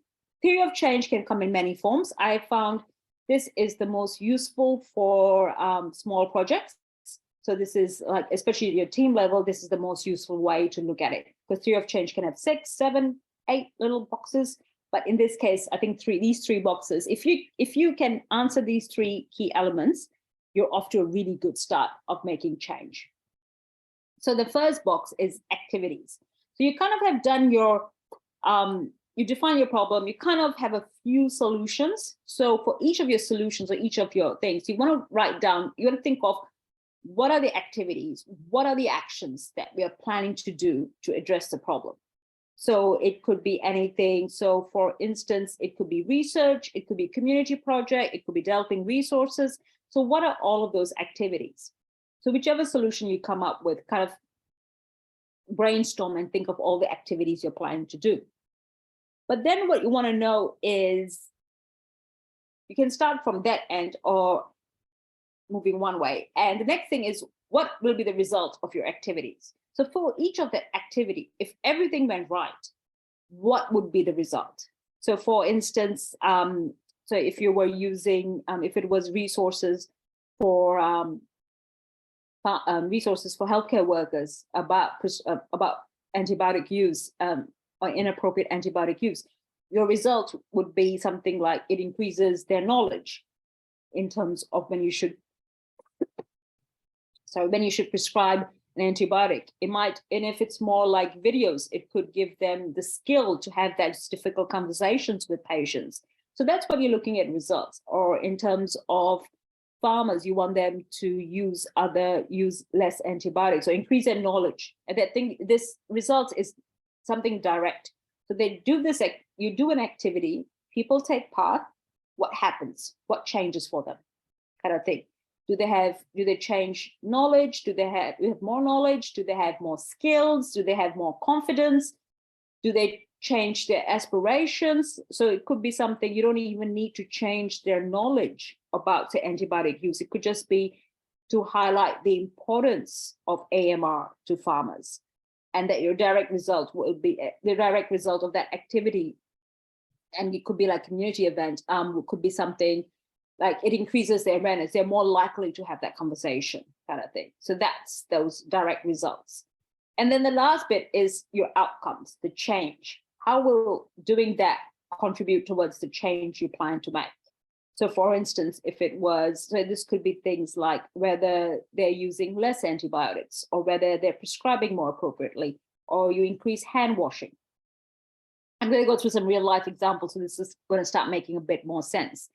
And one of the key things you want to do, and as I keep saying, data, evidence kind of thing, is you want to check the assumptions. So will this activity, will this lead to the result we think it will? Do we have any evidence? Is it logical? Is there any evidence to support this activity and this result? And the same thing with this output, the result, to the outcome, the change. Can we see a connection? Is it logical? Is there any evidence it works? And then with the change you want, will it solve the problem? So you want to check your logic. So if you think about that homeless app, it failed the first one. So they had an app, but the direct result of their activities, homeless people did not use more services. That would be their key indicator there, is whether they're using, the direct result should be that they're using more services, but they're not. So you kind of think, okay, that's the first logic, it failed there. So you want to kind of check the logic in those things. So I gave you into a quiz. So you saw those three. So you got activities, output, and outcome. So which of these is not an outcome? So the first one, A, pharmacists gain knowledge about when to dispense antibiotics. B, number of infections following inpatient surgical procedures. C, percentage of farmers whose attitudes towards antibiotics for their livestock has changed. D, to end poverty in all forms everywhere. So which of these is not an outcome? You get in the chat box.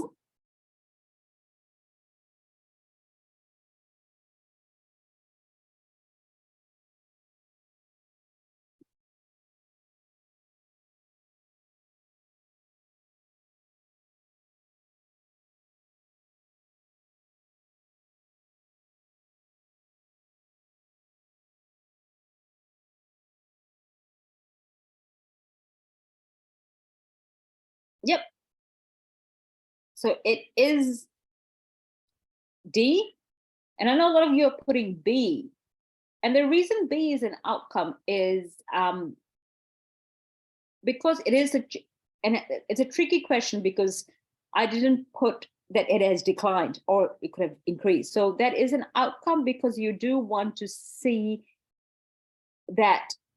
So sometimes, especially in interventions at a hospital level, one of their main outcomes for antimicrobial stewardship programs would be number of infections following inpatient surgical procedures has decreased, or so that's one of the things they kind of look at. So that's why that is an outcome, because it is a change they want to see.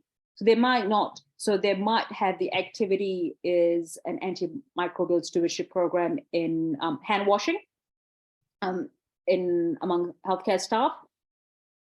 It could be posters about hand washing. Their output would be that hand washing has increased, and the outcome would be the number, and that should lead to a number of infections following inpatient surgical procedures decreases. That's why B is an outcome. A and C are outcomes because they're kind of the change you want to see. So that's usually that kind of bigger change. And D definitely is not an outcome because it's too broad, it's too specific. It's more, and that's why sometimes with outcomes, for your solution, for your project should be a bit more specific, because it's very easy. A poor outcome, a bad outcome statement is something that's so broad that you can't measure it. So you want your outcome to be able to be measured. And same, so the three things about theory of change, the three elements: the activity, the outputs, the outcomes, which we're going to talk a lot about next session, next Saturday, is about they should be measurable kind of thing. So that's why they've all got, whereas D isn't measurable kind of thing. So about this one, which is not an activity. So A, community event; B, number of training sessions delivered; C, community members gained knowledge about when to use antibiotics; D, number of posters distributed. So which one is not an activity? Yeah, C. Because that is, it's an output kind of thing.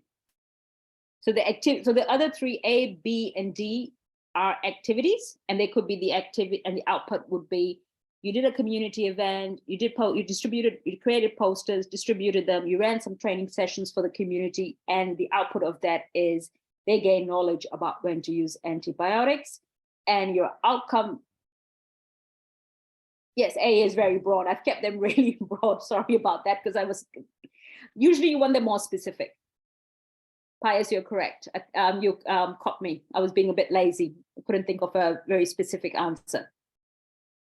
And the outcome for this, the activities and the output, community members gain knowledge about when to use antibiotics, is they use antibiotics appropriately, so they don't misuse antibiotics.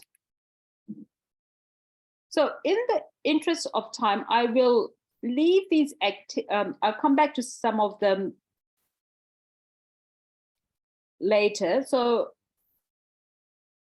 with those, we can do them next week, because I realize we've just got 15 minutes left. And I think I would rather hear from you guys in terms of if you've got any questions, but also what is the one thing you've learned today? But go with questions first. If you've already got questions in terms, so next Saturday, we will go through theory of change a bit more, kind of thing. So I just wanted to give you like a taster session on theory of change, because in terms of how what those three key elements are and how you build on them, in terms of then you create your theory of change. So it gives you an idea about whether your solution is going to work or not. Then you build and test your solution, and then you prototype it, you implement it. So then you kind of go into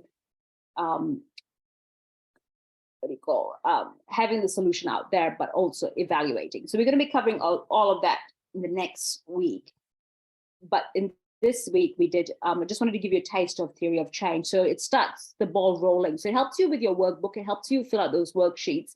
Because if you can define your problem and you kind of know your theory of change, most of the hard work is done. So you've done that initiation and planning phase of project management. You've done most of the front bit of your design thinking. That's the hard bit. And so the next bit is going to be more about implementing and monitoring and evaluating of the project management. So it's the last 3 phases. Even though there are more phases, they're much easier. The hard part is coming up with solutions. The hard part is thinking of the right problem to solve. So first, say any questions? And if you don't have any questions, what is the one thing you've learned today? Demilola, go ahead. Okay, thank you so much, Ma. I don't really have any questions, but I want to say the one thing I learned today that is a big take home for me is the problem definition, because it's not just going to help me in AMR, it's going to help me in problem definition of goals, right? You know, sometimes we set goals and you cannot actualize it because you just cannot see the next step. So with the tree analysis, with the 5 whys and the 5 whos, I can pick a problem. Okay, you are not good in this area, and set a goal around it that is really achievable because I can see it now. It's no longer vague. So that's my really take home. Thank you so much, my amazing section. Ah, thank you, Demilola. My pleasure. No, I'm glad. You know, they're quite useful, not just for AMR. So these are more tools you can use. I've used them for lots of different topics, kind of thing. So you can use them for other things. And but the AMR one's a good one to test these skills, to test these ideas and things like that. And of course, you can have the slides, and with some of those questions we've skipped, you can go back and kind of work on them. Abdul Ghaffar, how to define a problem, how to and what to consider in finding the solution. And Faithful, I learned that the real problems most times are hidden. Asking why will lead you to the real problem.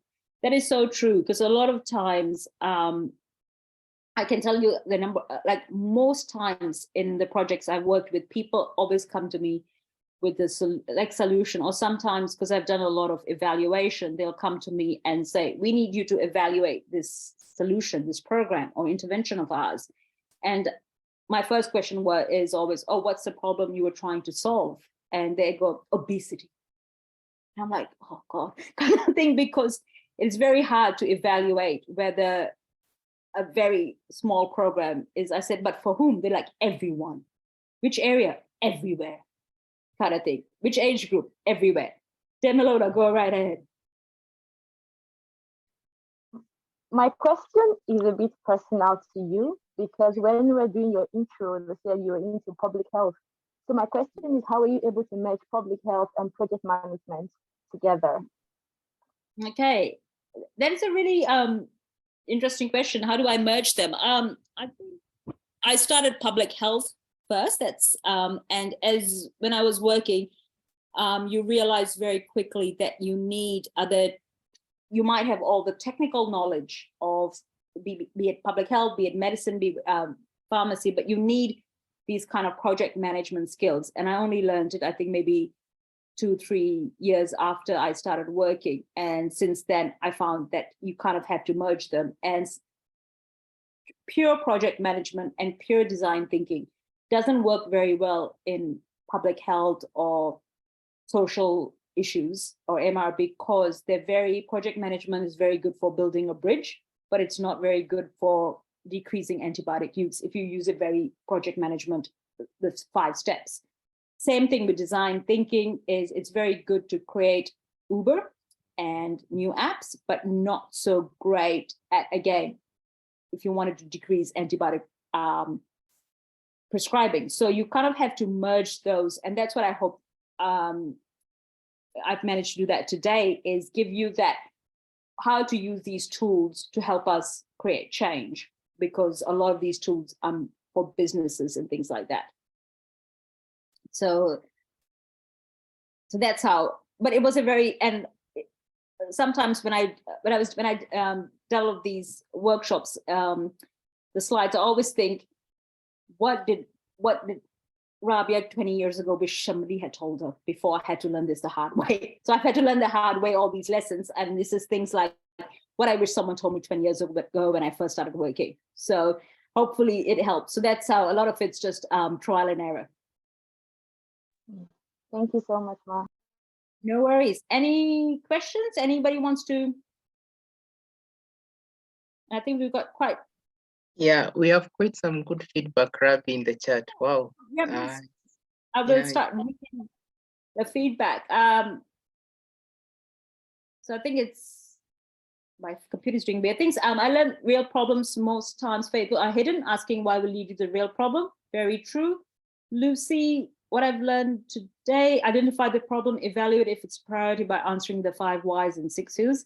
Yeah, I find one of the most useful tools when you want to make things more specific is the 5 whys and 6 whos. And usually they kind of suggest what the solution would be or what your project should be. And if you are, I know quite a few of you said in the survey you're interested in research, that's a really good way to find a research topic kind of thing. So if you're ever thinking of research topics, start with a problem and do one of these 3 tools to kind of help you get a research project, because you'll find out pretty quickly where the evidence is and where there isn't. maybe Tupa, oh, it keeps moving. Maybe Tupa, you have, so thank you so much. I've learned that there's more ways to look at a problem than just a what. Project management requires defining what the problem is, not what we think it is.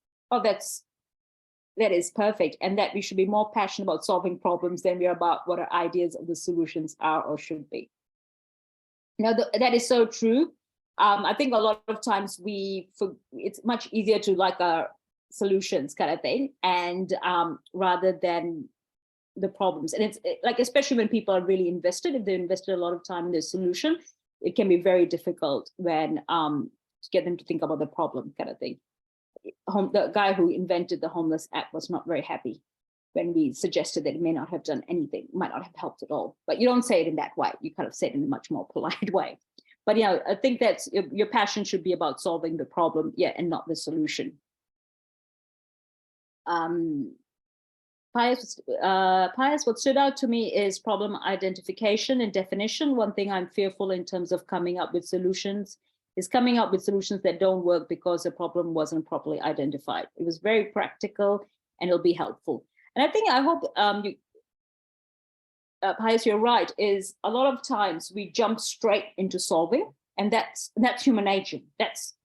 And when we were hunters and gatherers, that worked really well. But now that we are much more in this modern day and age, you really want to make sure that your problem, you've really identified your problem. You don't go straight into solving it. It's to sometimes take a step back and to understand the problem, because you might find that your solution won't work, or that sometimes there isn't a problem, or the problem is something else. So I think that it's a very good, and I hope you guys have learned that this stepping back and just kind of thinking about what is it we are trying to do. And also, especially the kind of work we all do in terms, and I know all of you guys have a part of the AMR Ambassadors Program, is you want to make sure that your energy, your resources, your enthusiasm, and things like that are for solutions that work. You don't want to waste time and energy into things that don't work. So I think it's really like, and if you know,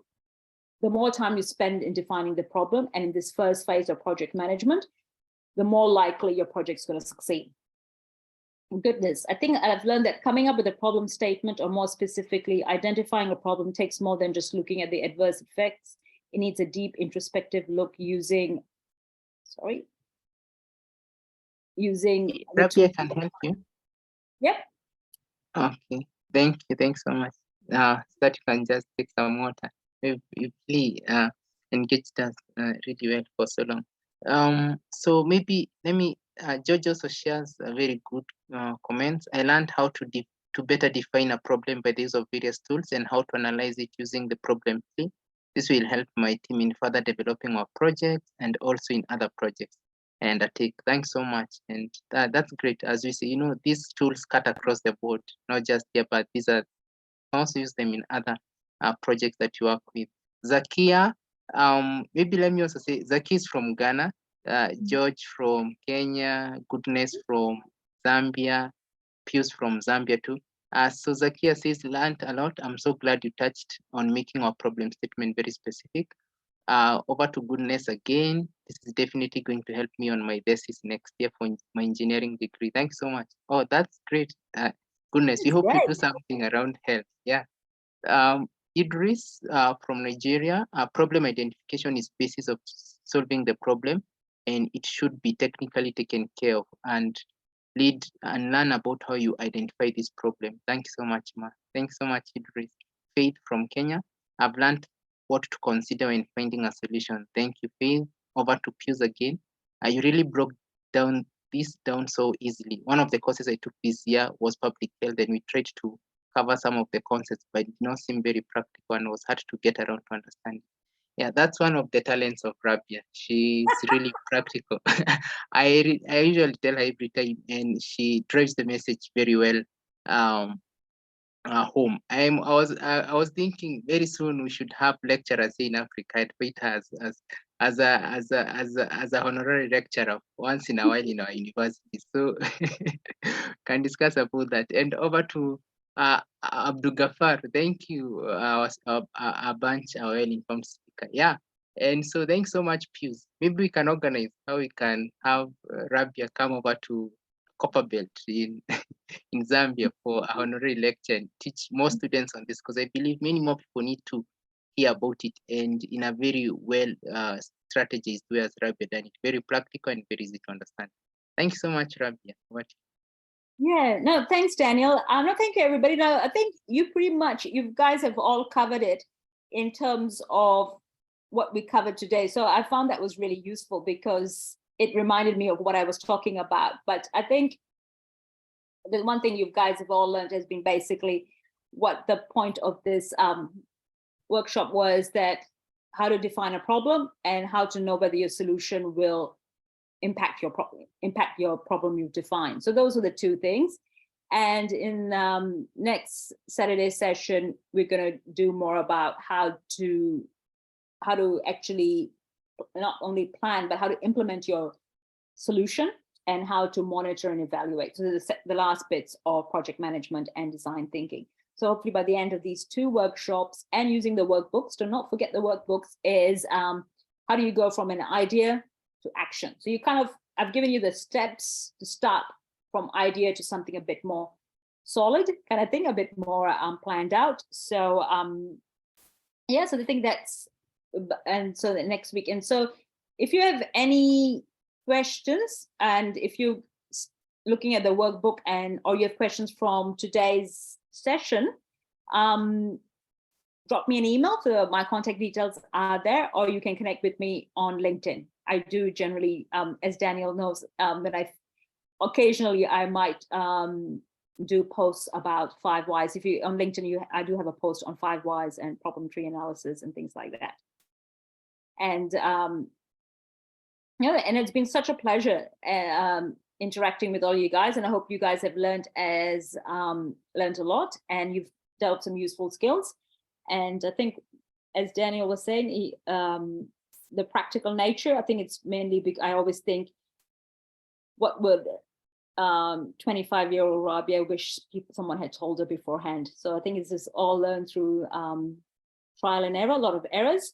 And as I said, all these examples, they're all real examples. Every single one of them is from things I've worked on or I've engaged with. So hopefully, so if you see something that nobody would have such a bad problem statement, it's true, they do.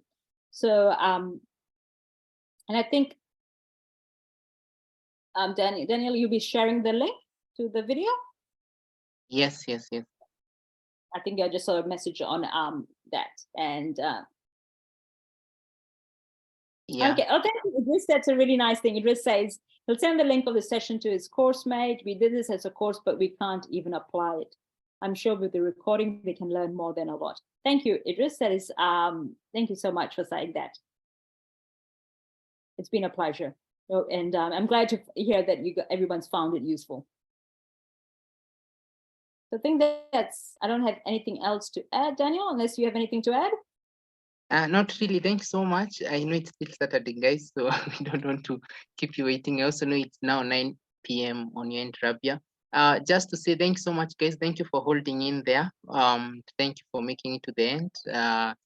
Some of us had classes. They informed me that they had to leave a bit early, but at least we'll get to share the recording with them. And I believe that we'll all continue learning. And the most important thing, as I said, all this is like a lecture. We'll have an exam at the end when we'll be doing our presentation. Exam in quotes. We're doing our presentation to the expert panel, because Rabia is part of the expert panel, and I'm sure she'll be looking at your projects, and she's like, okay, so did you apply this? Did you apply this? So let's have a keen ear. Let's try and apply it in the reason why we have the lectures and the reason why we have the virtual projects is so that we're able to apply what you are learning. And the more you engage in experiential learning, that's how you are able to really grasp the content, and it sticks a lot, and you're able to see the relevance of it. Thanks so much, everyone. We still have Rabia next Saturday, same time at 11 a.m. That is GMT +3. And yeah, we'll continue learning. Thanks so much, everyone, for joining. Thanks so much, Rabia, for always being you, very lively, And I'm sure that everyone was very attentive. No one really spread during the session. Yeah, you can connect on Rabia via LinkedIn, and she's really done a lot of work. She has even supported a cohort that we had before who went on to win very great competitions and everything. Yeah, so thank you so much, Rabia. I wish us all a wonderful weekend, and let's learn, and in case, feel free also to share the recording. We'll kind of organize with Rabia how we'll avail it to you, so that at least, as Idrissa said, others may also learn from the same. And thank you, everyone, and I wish us all a wonderful weekend. And bye, everyone. Bye-bye. Bye, everyone. Thank you so much. Have a good weekend. Yeah, Rabia, maybe a sec.